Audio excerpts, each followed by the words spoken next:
Hello and welcome to my channel yes you can. आज फिर एक नए सेशन में आपका स्वागत है। कल के वीडियो हम लोग डिस्कस कर रहे थे कि साड़ी का प्रसार किस तरह से करेंगे और किस तरह से साड़ी को रिप्रेजेंट करते हैं, किस तरीके से लिखा जाता है, और उसके बारे में 3 तरह का साड़ी सीखे थे। एक 2x2 कोडी का सीखे थे, एक 3x3 का और एक 4x4 का। साहिब, सबसे पहले रिक्वेस्ट आपसे ये है कि अगर आप चैनल पर नए हैं तो पहले चैनल को तो सब्सक्राइब कर ले। और एक सबसे बड़ी बात कि अगर आप इस वीडियो साड़ी का जो फर्स्ट वाला वीडियो आप नहीं देख पाए हैं तो प्लीज़ अभी वीडियो को पॉज करिए और सेकंड वाला वीडियो जा करके भी आप देखिए। फर्स्ट वाला वीडियो पहले चल करके देखिए आप, ठीक है। उसके बाद से आप देखेंगे तो बेनिफिट होगा आपको, ठीक है। तो चलिए शुरू करते हैं। तो प्रसार करके मैक्सिमम क्वेश्चन तो हो ही जाते हैं, या एक भी क्वेश्चन ऐसा नहीं है जो प्रसार करके नहीं हो पाएगा। प्रसार करके ऑलमोस्ट क्वेश्चन मैक्सिमम 100 तो नहीं कर सकते, 99% क्वेश्चन ऐसे जो है प्रसार करके किए जा सकते हैं, ठीक है। 100% भी कर सकते हैं, लेकिन प्रॉब्लम ये होता है कि प्रसार करके बहुत लेंदी हो जाता है क्वेश्चन। कुछ क्वेश्चन जो होंगे, जो नंबर वाले क्वेश्चन होंगे, कुछ न्यूमेरिकल जैसे वैल्यू कुछ लिखे होंगे तो आसानी से हो जाता है, लेकिन जो क्वेश्चन डिराइव करने वाले होते हैं वो बहुत लेंदी हो जाते हैं और बाद में फंस जाएगा क्वेश्चन। तो प्रसार करके सारे क्वेश्चन को नहीं किया जाता है, कुछ क्वेश्चन बिना प्रसार किए भी किए जाते हैं वैसे। तो कुछ प्रॉपर्टी होती है साड़ी में जिनका यूज करके क्वेश्चन को शॉर्ट में किया जा सकता है, छोटे में सॉल्व किया जा सकता है, और बहुत ही आसान सा तरीका होता है, वो एकदम बहुत ही ईजी सा तरीका होता है। तो कुछ प्रॉपर्टीज है जिनके बारे में हमको सबसे पहले साड़ी का जो डेरिवेशन करने से पहले कुछ क्वेश्चन आते हैं सिद्ध करने वाले, तो उनको डेराइव करने वाले क्वेश्चन को हल करने से पहले क्या किया जाएगा कि कुछ प्रॉपर्टी जाना जाए। तो आइए सबसे पहले कुछ प्रॉपर्टी पे नजर डालते हैं, ठीक है। क्योंकि ये प्रॉपर्टी अगर आप जान गए रहेंगे बेहतर तरीके से तो आपको क्वेश्चन करने में एकदम प्रॉब्लम नहीं होगा थोड़ा सा भी, और बहुत आसानी से बातें समझ में आएंगे आगे, ठीक है। तो सबसे पहले इन प्रॉपर्टीज को जानते हैं, ठीक है। देखिए प्रॉपर्टी, सबसे पहला प्रॉपर्टी क्या है, सबसे फर्स्ट प्रॉपर्टी ये होता है, ध्यान से देखिएगा। सबसे पहले फर्स्ट प्रॉपर्टी ये होता है किसी साड़ी के बारे में, ये 3x3 के लिए हम केवल बताएंगे, ठीक है। 3x3 के लिए बताते हैं, एक्सप्लेन कर रहे हैं पहले। अगर कोई साड़ी किस तरह से दिया हुआ है 3 4 3 1 2 1 3 1 2, ऐसे कोई साड़ी कैसे दिया हुआ है, इस तरह से कोई साड़ी दिया हुआ है और इस तरह से कोई साड़ी दिया हुआ, तो देखिए होता क्या, फर्स्ट ये रूल फर्स्ट क्या है, तो ये पहला रूल बताते हैं आपको। तो अगर इस तरह से कहीं पे साड़ी लिखा हुआ है 3x3 कोटि का, अगर कोई साड़ी लिखा हुआ है इस तरह का साड़ी जिसमें 3 रो, 1 रो 2 रो 3 रो 1 कॉलम 2 कॉलम 3 कॉलम, 3 रो और 3 कॉलम है, 3x3 कोटि का ये साड़ी है। अगर इस तरह का कहीं पे साड़ी दिखा हुआ है तो इस साड़ी को आप चाहेंगे तो देखिए कर सकते हैं। ये क्या है तो देखिए ये क्या है, तो 313 क्या है तो फर्स्ट रो में है, 421 क्या है तो सेकंड रो में है, 312 क्या है तो थर्ड रो में है। यानी कि ये R1 है, ये R2 है, ये R3, ये C1 है, ये C2 है और ये C3 है, कॉलम 1 कॉलम 2 कॉलम 3। तो देखिए सबसे पहले देखिए ये रूल क्या है। रूल ये कहता है कि अगर पूरे रो को कन्वर्ट कर दीजिए कॉलम में, पूरे रो को कॉलम में कन्वर्ट कर दीजिए, यानी कि जैसे लेटा हुआ है वो उसको ऐसे खड़ा कर दिया जाए, ठीक है। यानी कि जो हॉरिजॉन्टल में उसको वर्टिकल कर दिया, रो को कॉलम में कन्वर्ट कर दिया जाए, और जितने के जितने कॉलम हैं उनको रो में कन्वर्ट कर दिया, यानी कि रो कॉलम को आपस में समझिए कि इंटरचेंज कर दिया जाए। तो अगर रो कॉलम को आपस में इंटरचेंज कर दिया तो इस साड़ी के वैल्यू में कोई फर्क नहीं पड़ता है, या वो साड़ी के वैल्यू में कोई फर्क नहीं पड़ता है। जी हाँ, साड़ी के वैल्यू में कोई फर्क नहीं पड़ेगा। ध्यान से देखते रहिए आप। करना कैसे है कि साड़ी को, अगर इस साड़ी के रो को हम कॉलम में कन्वर्ट कर, देखिए फर्स्ट रो लिखा है 313, फर्स्ट रो है ये, तो इसको कॉलम हम कन्वर्ट कर दिए 313। पहले रो में था, देखिए फर्स्ट रो में था, अब इसको फर्स्ट कॉलम में कर दिए। ये 421 है सेकंड रो में, तो इसको कर दिए 421 सेकंड कॉलम में, और ये 312 है थर्ड रो में, तो इसको कर दिए 312 थर्ड कॉलम में। यानी कि करे क्या है कि जितना रो है उसको कॉलम में कन्वर्ट कर दिए, पूरे के पूरे रो को कॉलम में कन्वर्ट कर दीजिएगा तो देखिए वो, तो पूरे के पूरे रो को अगर कॉलम में कन्वर्ट कर दीजिएगा तो होता क्या है कि साड़ी के मान में कोई भी फर्क नहीं पड़ेगा।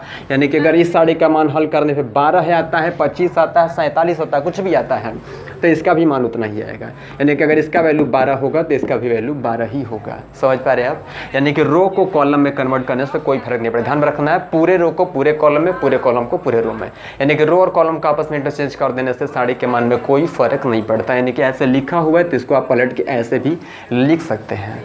ओके, तो बढ़ते हैं अगले रूल पे। देखिए सेकंड रूल क्या है। अब सेकंड रूल क्या है, तो सेकंड रूल देखिए क्या, सेकंड रूल सबसे आसान रूल, थोड़ा सा बस आप ध्यान दीजिएगा, तो थोड़ा सा ध्यान दीजिएगा। देखिए सेकंड रूल क्या है कि ABCDEFGHI, वो ऐसे कोई साड़ी लिखा 3x3 कोटि का, फिर कोई साड़ी लिखा 1 रो 2 रो 3 रो 1 कॉलम 2 कॉलम 3 कॉलम, ऐसे है। तो ये 3 गुणे 3 कोटि का कोई साड़िक है। यहाँ पे नंबर वगैरह भी लिखा जा सकता है, उसने ABCD समझाने के लिए लिख दिए, आप चाहेंगे तो 1 2 3 4 भी लिख सकते थे। तो ऐसे सेकंड रूल क्या है, सेकंड रूल ये है, प्रॉपर्टी सेकंड ये है कि अगर केवल दो लगातार रो को आपस में कन्वर्ट कर दिया जाए, चाहे 2 लगातार कॉलम को आपस में कन्वर्ट किया जाए, सुनिए ध्यान से, 2 लगातार रो को, लगातार मतलब 1 2 2 3 ऐसा, 1 2 या 2 को 3 से, देखिए 1 को 2 से करेंगे ये लगातार कहला रहा है, 2 को 3 से करेंगे लगातार कहला रहा है, यानी कि 2 लगातार रो को चाहे 2 लगातार कॉलम को अगर आपस में इंटरचेंज कर दिया जाए, ध्यान से देखिए क्या कर रहे हैं। अब देखिए मान चलिए कि ये है R1 और ये है R2, तो R1 को R2 से बदल दिए, R1 को R2 से बदल दिए तो देखिए क्या हो जाएगा। तो ये है R1 और ये है R2, तो R1 को कर देंगे R2 के जगह पे, R2 को कर दीजिएगा R1 के जगह पे, R1 को R2 के जगह पे, R2 को R1 के जगह पे, यानी कि इंटरचेंज कर देना। देखिए तो ये DEH चला गया ऊपर, DEH जो कि R2 था तो R1 पे चला गया, ये ADG चला आया नीचे, सेकंड पे आ गया, और CFI का तो कुछ नहीं हुआ, CFI तो थर्ड रो है। और देखिए तो फर्स्ट रो को ऊपर कर दिया, सेकंड रो को नीचे कर दिया, यानी फर्स्ट सेकंड को आपस में कन्वर्ट कर दिया हो, तो ऐसे में जो है साड़ी का मान माइनस हो जाएगा, यानी कि साड़ी का चिन्ह बदल जाता है। ध्यान में रखिएगा, कोई भी 2 रो और कोई भी 2 कॉलम लगातार लेकिन होना चाहिए। देखिए 1 को 2 से कन्वर्ट कर सकते हैं, 1 को 2 से कन्वर्ट कर सकते हैं, चाहते तो R2 को R3 से कन्वर्ट कर सकते थे, 1 को 2 से, 2 को 3 से, चाहते तो C1 को C2 से बदल सकते थे, C2 को C3 से बदल सकते थे, तो ये सब आप कर सकते हैं। ठीक है, समझ पा रहे हैं आप? ओके, तो बढ़ते हैं अगले नियम पे।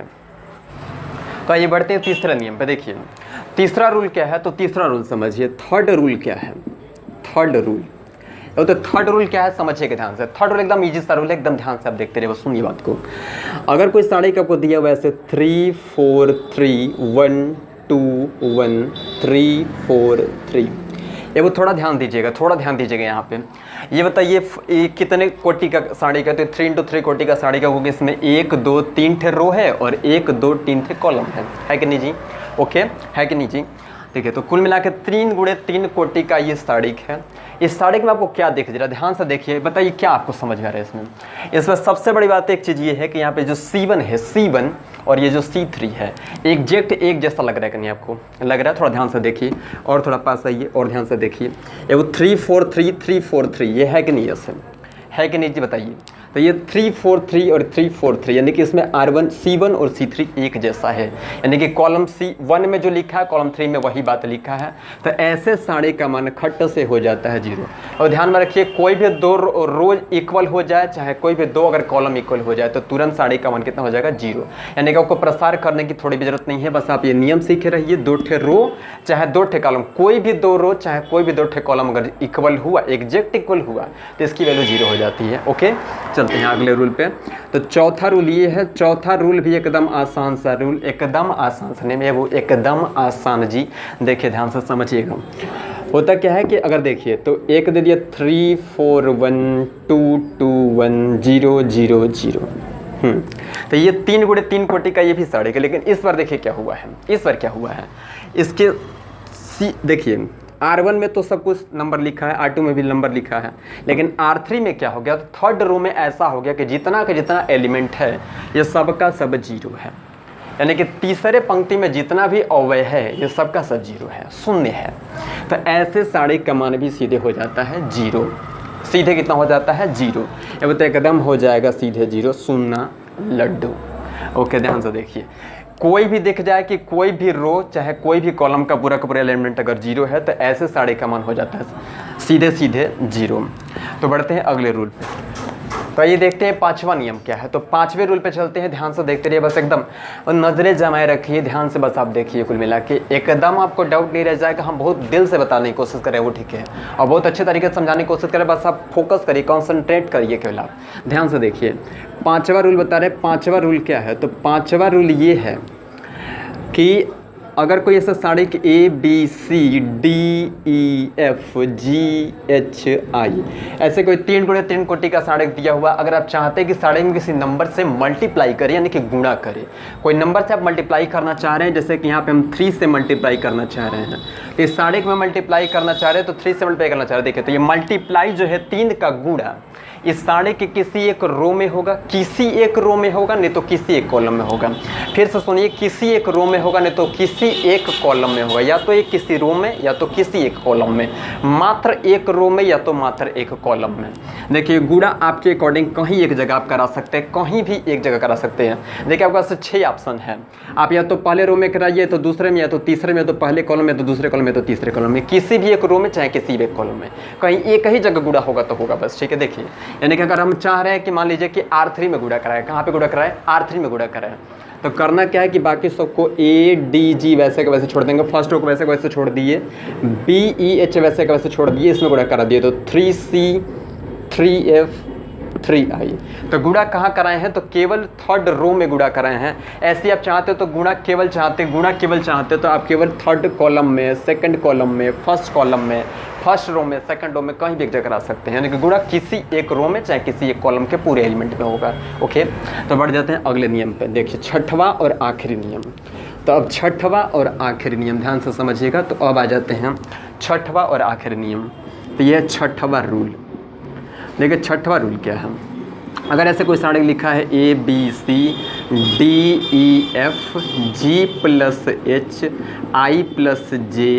K+L, ऐसा कुछ लिखा है। देखिए हो क्या गया इस बार, ये single element single element single element single element single element single element, लेकिन यहाँ पे डबल लिख दिया, प्लस के फॉर्म में, प्लस के फॉर्म में, प्लस के फॉर्म में।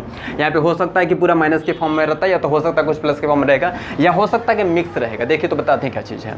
तो ऐसे साड़क, जब भी ऐसा कहीं साड़क लिखा हुआ है, इस तरह से लिखा हुआ है, तो इसको आप चाहेंगे तो 2 भाग में लिख सकते हैं। एक बार इतना पीछे वाले को क्लोज करिए, देखिए पीछे वाले को क्लोज करिए, ABCDEFGIK, इतना पूरा नोट कर लीजिए, पीछे वाले को ढक के पूरा नोट कर लीजिए। तो ये ABCDEFGIK, ऐसे एक पार्ट ऐसे कर दिए और प्लस लगा के सेकंड वाला नोट करेंगे। देखिए तो अभी इसको ढक के लिख दिए थे पूरा, अब इसको ढक देंगे, पूरा जितना दिख रहा है लिख देंगे। तो ABCDEFHIL ऐसे, तो ABCDEF और HJL, तो H ये J और ये L, ऐसे करके लिख सकते हैं। यानी कि इसको टू पार्ट में चाहेंगे तो लिख सकते हैं। लेकिन एक चीज़ ध्यान दीजिएगा थोड़ा सा, यहाँ पे एक बात मेंशन करना चाहेंगे, अगर ये पूरा प्लस प्लस प्लस है तो यहाँ पे प्लस लिखना है बीच में, लेकिन अगर यही पूरा ऐसे माइनस माइनस माइनस रहता तो यहाँ पे लिखेंगे माइनस। लेकिन अगर यहाँ पे कुछ प्लस रहेगा और कुछ माइनस रहेगा तो बात बिगड़ जाएगी। ध्यान से देखिएगा थोड़ा सा, अगर यहाँ पे कुछ हो गया प्लस में और कुछ हो गया माइनस में, ये प्लस ये माइनस प्लस माइनस ऐसा हो गया, कुछ प्लस में होगा कुछ माइनस में हो गया, तो आपको बीच में प्लस ही लिखना है। और पीछे वाले में नोट करते समय, आगे तो ऐसे कैसे नोट कर लेंगे, पीछे नोट करते समय जैसे है वैसे ही नोट करना पड़ेगा। यानी कि H माइनस में तो माइनस में यहाँ पे लिखिए, ये J प्लस में है तो प्लस में लिख दीजिए, और L माइनस में है तो यहाँ पे माइनस में लिख दीजिए। ओके, चलिए तो आज के वीडियो में इतना ही सीखेंगे। ठीक है, कल से डिराइव करा जाएगा क्वेश्चन, एक्सरसाइज से क्वेश्चन आपको बताया जाएंगे कि किस तरह से इन प्रॉपर्टी को अप्लाई करना है और किस तरह से इन प्रॉपर्टी को अप्लाई करके क्वेश्चन को शॉर्ट में किया जा सकता है। ठीक है, तो आज के लिए इतना ही, मिलते हैं फिर अगले वीडियो में, तब तक के लिए take care and bye bye.